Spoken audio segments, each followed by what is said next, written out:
Number 1D requires us to find the equation of a line segment FA.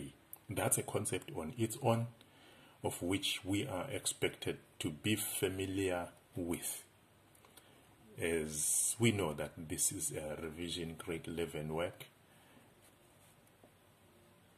Should you find yourself struggling here, it means go back to your grade 11 work and do a lot of practice, quite an amount of work at your final examinations in grade 12 is taken from grade 11. In any case, you must know that mathematics is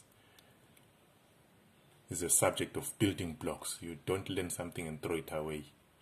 You learn it in order to use it in your next step. The equation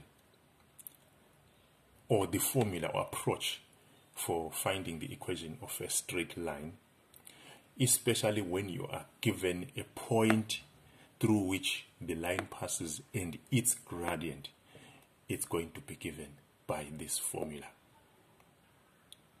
If you are given point F and the gradient of line FA, or if we are given the coordinates of point A and the gradient of FA, these are the two that we are going to use. And in our case, we are not given point F.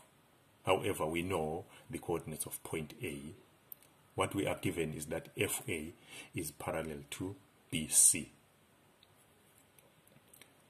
FA being parallel to BC introduces another concept that we have learned in grade 11. If two lines are parallel, it means that their gradients are the same. Therefore, the gradient of FA is going to be equal to the gradient of BC. We already know the gradient of BC, which is equal to -3. Therefore, the gradient of FA is also equal to the gradient of BC, which is equal to -3. Now I do the substitution. Critical step, my friends. Very, very critical.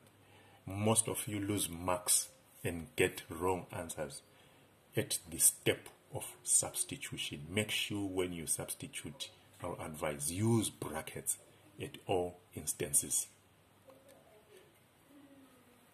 You earn a mark just by substitution before you even simplify.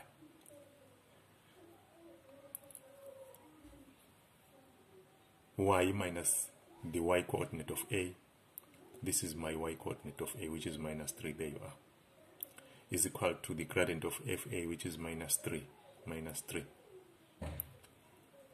into x minus x gradient of the x gradient of A, which is -2, minus from the formula, and then -2.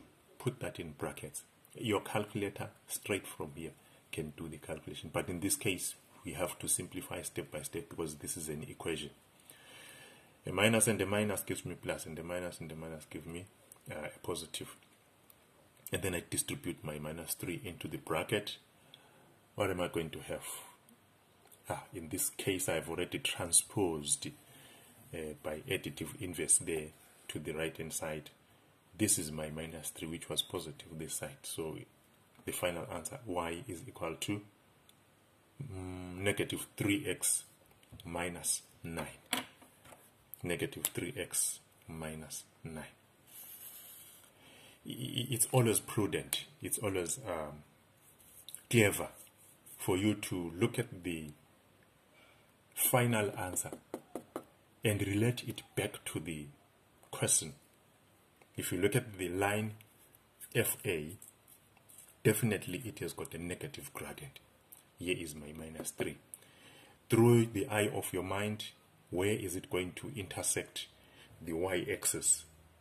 If you extend that line there, look at the diagram in your textbook. If you extend FA, meaning produce FA, it's definitely going to cut the y-axis somewhere right around -9. So yes, it does make sense that we have got y is equal to -3x plus -9.